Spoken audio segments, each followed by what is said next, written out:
The golden hour bathed the fields in a soft amber hue as Jake Hallbrook leaned against the rusted fence post of his 60-acre hay farm, sipping sweet tea and watching the breeze ripple through the tall grass.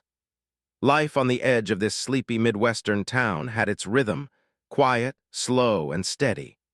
Jake had inherited the land from his grandfather, and with each season he worked it with pride, cultivating not just hay but a little slice of peace. The distant hum of cicadas and the occasional chirp from the barn owl were the most noise he ever had to tolerate, until Karen moved in. Karen Whitmore arrived 3 weeks ago, dragging her manicured nails and big city sensibilities into the countryside like a marching band in a church service. Her house, a brand-new beige eyesore of suburban conformity, sat just across the road, where the old Miller property used to be. In place of quiet neighbors with dusty boots and a friendly wave, Jake now had a neighbor who complained about his rooster, asked if his hay was allergic, and called the sheriff when he burned brush.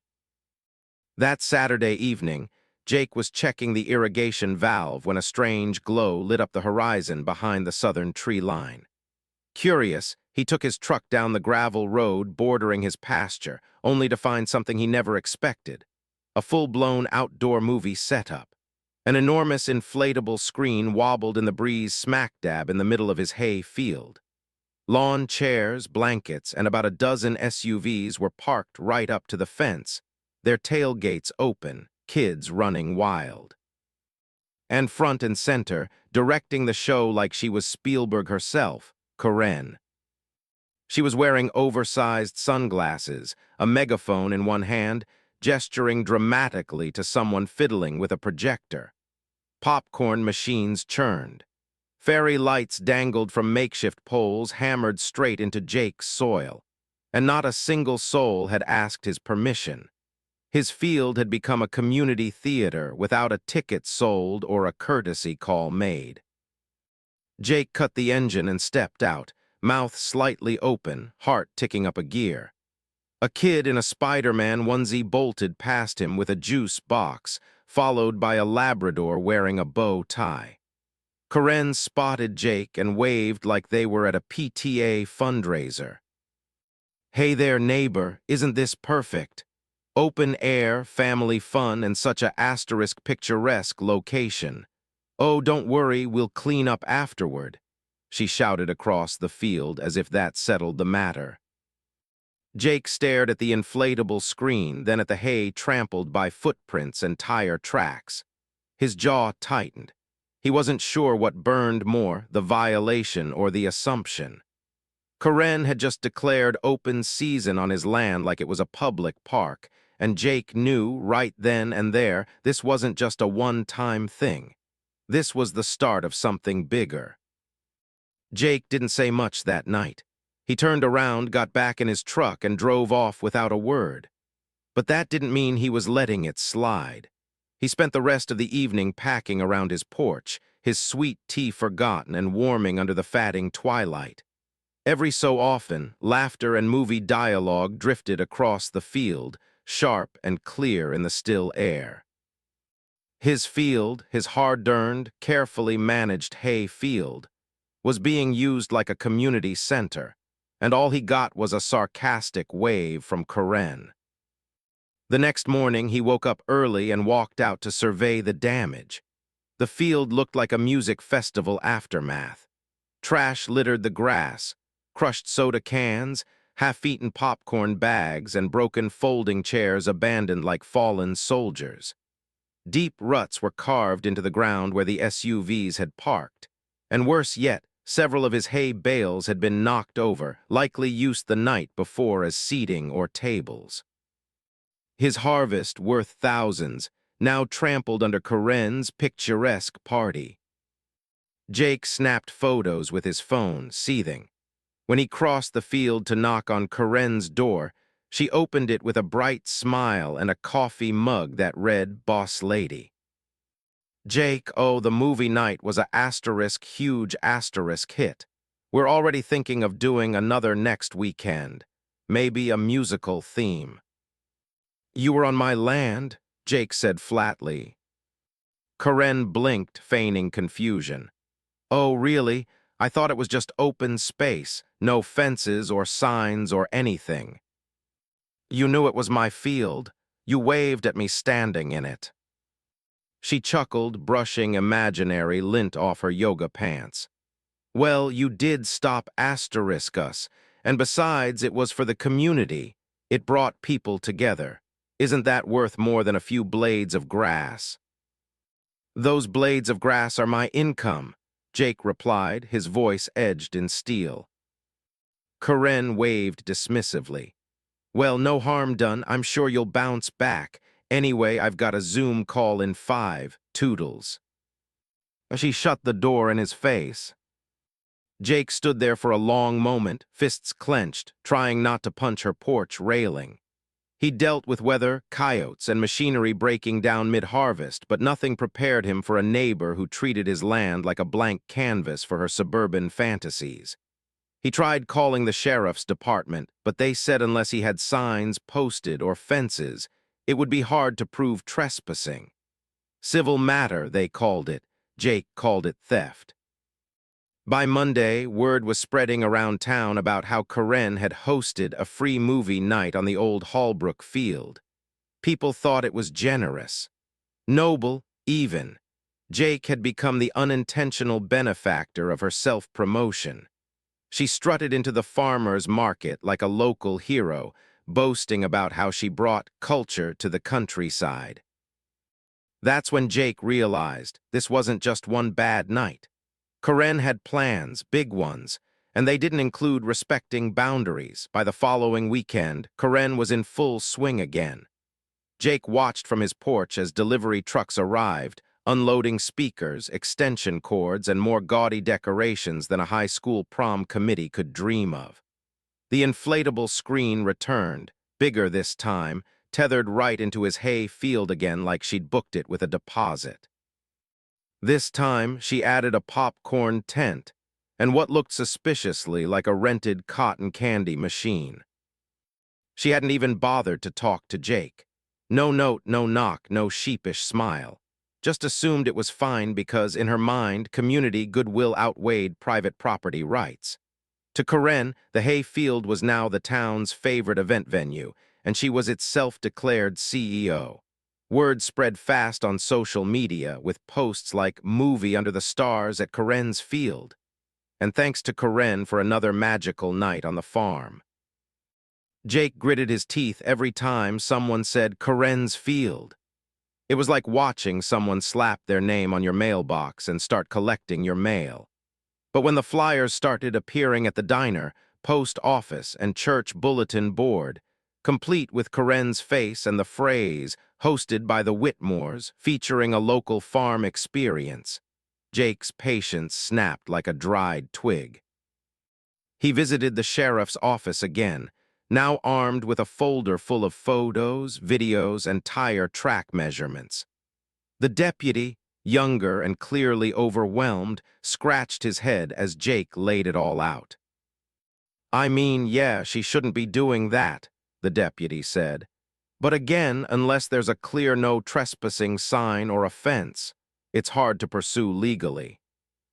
So if I don't put up a giant neon, no sign every 10 feet, it's fair game? Jake asked, incredulous.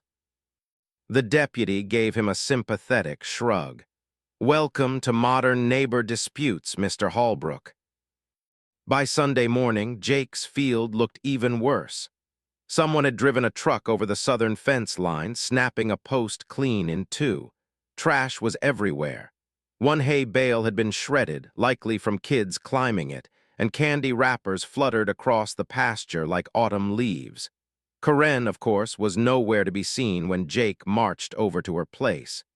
Instead, he found a laminated sign hanging on her fence. Thank you for supporting outdoor family events.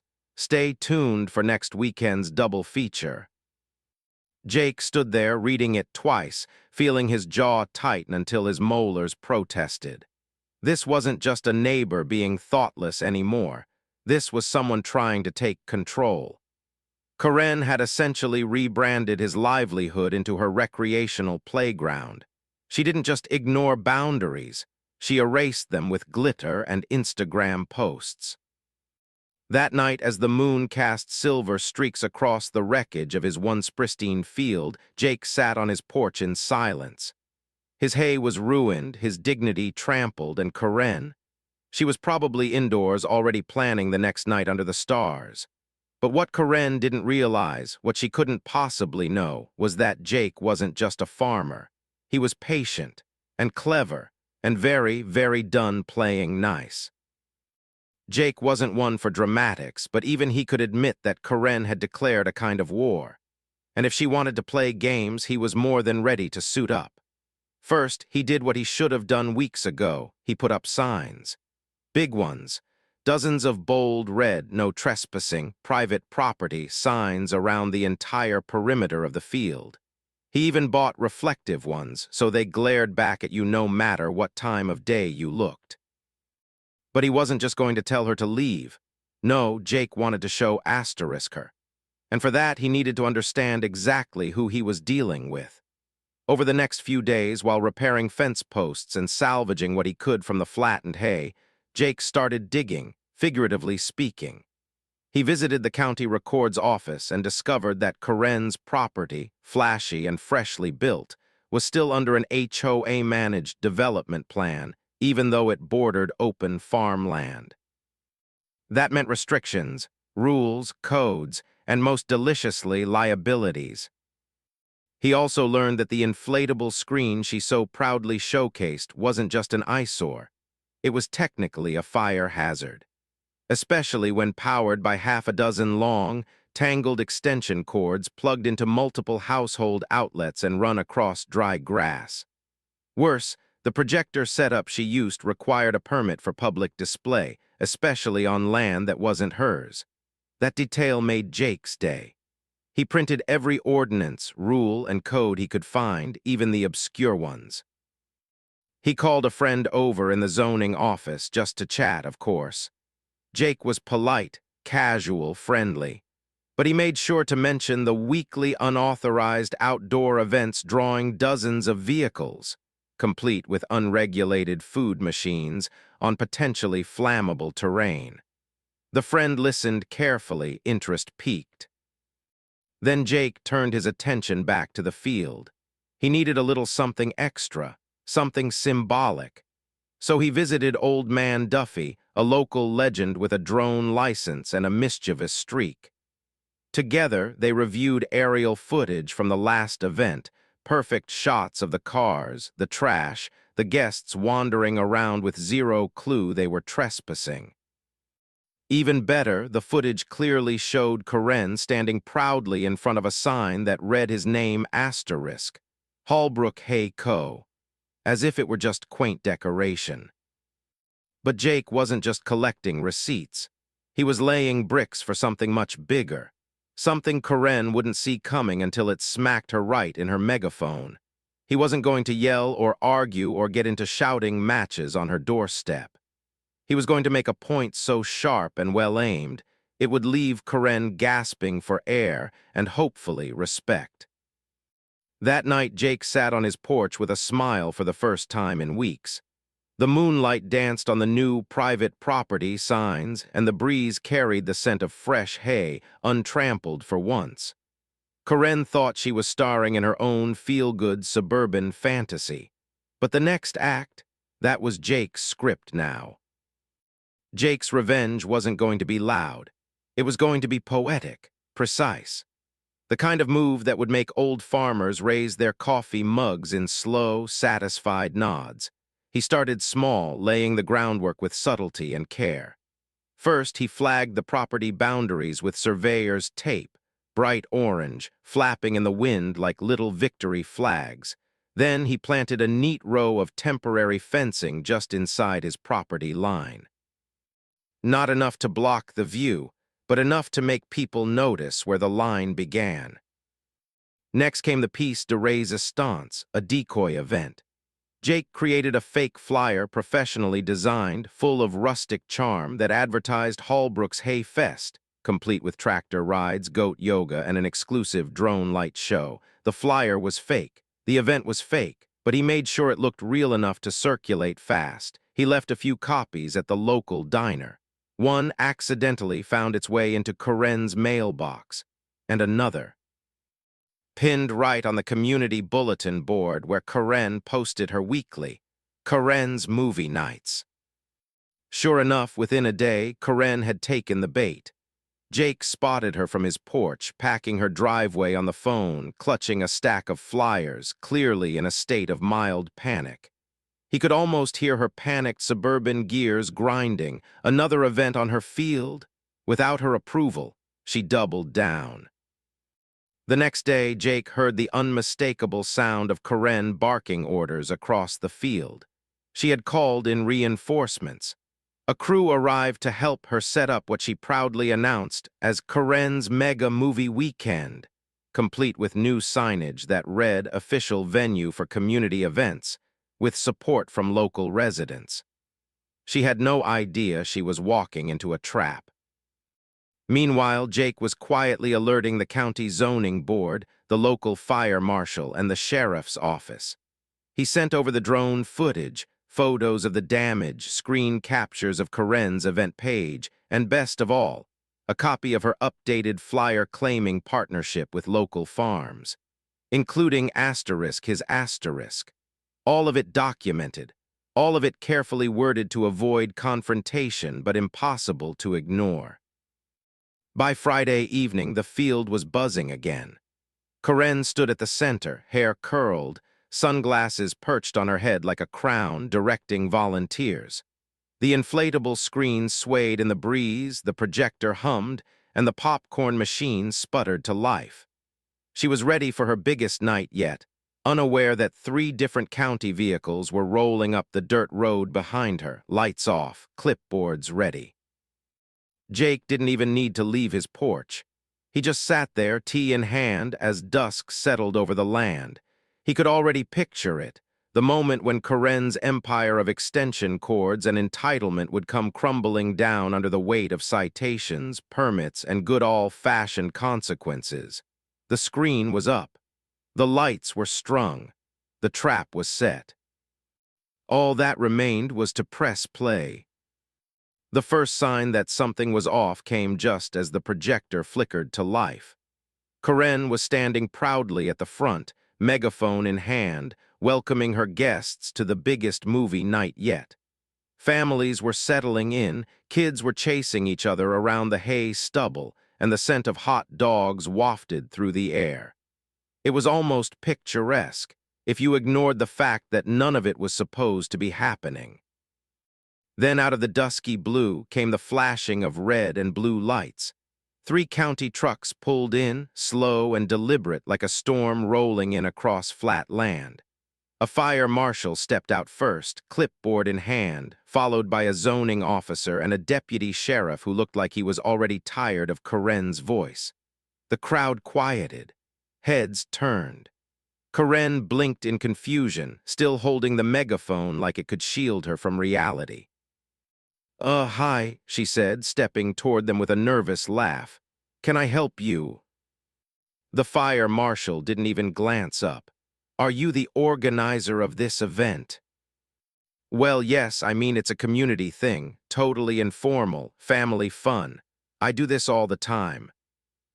"You have open flames, electrical equipment, and over 50 people on private agricultural property without a permit," the zoning officer said, flipping through her clipboard.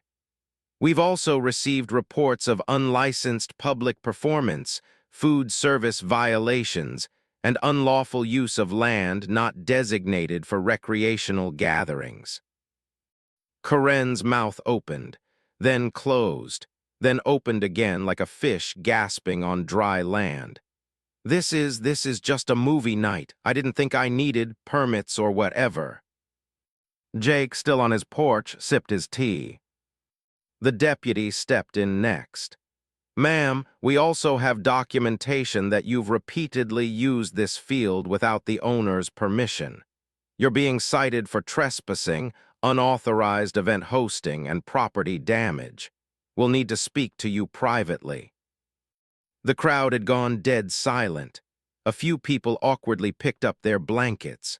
Someone pulled their kid away from the cotton candy machine. The once vibrant festival atmosphere dissolved like mist. Karen, eyes wide, turned in a slow circle, only now realizing that her kingdom was made of popcorn and lies. The cherry on top came from Old Man Duffy's drone, which buzzed to life overhead, beaming a live feed directly onto the inflatable screen. The footage, a compilation of every time Karen had trespassed, lied, or claimed ownership of Jake's land. She looked up in horror as her own face, waving from the center of Jake's field, filled the screen. Someone in the crowd let out a low whistle. Jake just leaned back in his chair, legs crossed, grinning like a man who just won the lottery without buying a ticket. It wasn't just revenge, it was theater. Karen had tried to host the show, but Jake had just stolen the spotlight. Karen's face was frozen in disbelief, lit by the glow of her own humiliating greatest hits reel playing on the inflatable screen. She looked like a deer caught in a very well-lit 1080p set of headlights. Around her, the crowd slowly began to disperse, murmuring and whispering as the reality of what just unfolded sank in. "Wait, everyone, don't leave," she pleaded, chasing after a group of parents corralling their kids. "This is just a misunderstanding. It's all just dramatized." But there was no saving face now. The deputy had taken her aside, out of earshot but not out of sight. Jake could see Karen gesturing wildly, her voice rising even without the megaphone.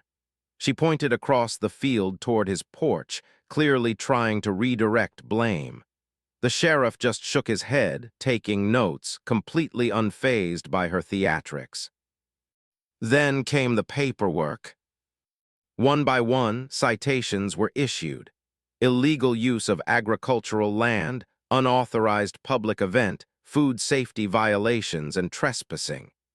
Each fine handed to her with procedural calm.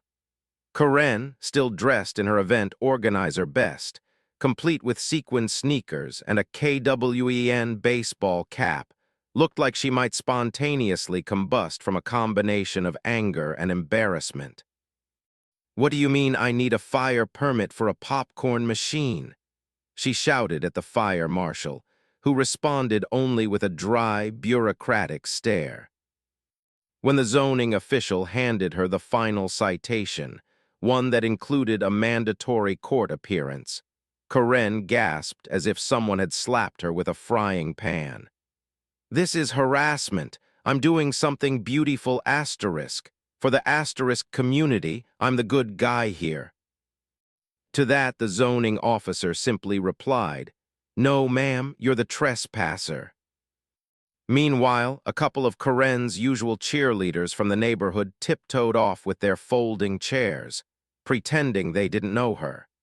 No one wanted to be in the splash zone of that sinking ship. Even the kid running the cotton candy machine unplugged it mid-spin and wheeled it back to his dad's truck. Jake finally stood up from his porch and sauntered to the edge of his field, calm and unhurried.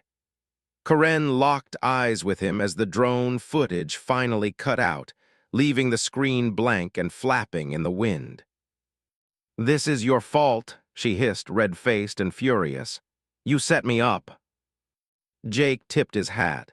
"Ma'am, I just enforced my property rights. You turned it into a circus." Her lips trembled, trying to form a comeback, but none came. All she could do was stomp back to her car, barely avoiding a tripping hazard from one of her own extension cords, and slam the door like it owed her money. The crowd was gone. The screen deflated pitifully to the ground. Karen, the would-be queen of open-air cinema, had finally faced the reality of borders, rules, and small-town accountability. And Jake had just proven that sometimes the best kind of justice comes with lawn chairs, a drone, and a front-row seat to poetic downfall. A week passed, and peace settled back over Holbrook Hay Co. like a favorite old blanket. The grass had started to bounce back. The fields rolled soft and gold under the spring sun, and the only sound in the air was birdsong and the gentle whir of Jake's tractor. The chaos of Corinne's movie escapades had become the latest small-town folklore, told with laughter at the diner and even immortalized with a Corinne's no-fly zone joke tea at the feed store. Jake, now back to his usual routine, found his mornings filled with quiet satisfaction. The no trespassing signs stayed up, though they were no longer needed. Corinne hadn't so much as looked in his direction since the incident. The Once Loud event planner had gone radio silent, her megaphone nowhere in sight. Rumor had it she'd been fined over $2,000 and had to attend a zoning violation seminar in the next county, an event that most certainly would asterisk not feature popcorn.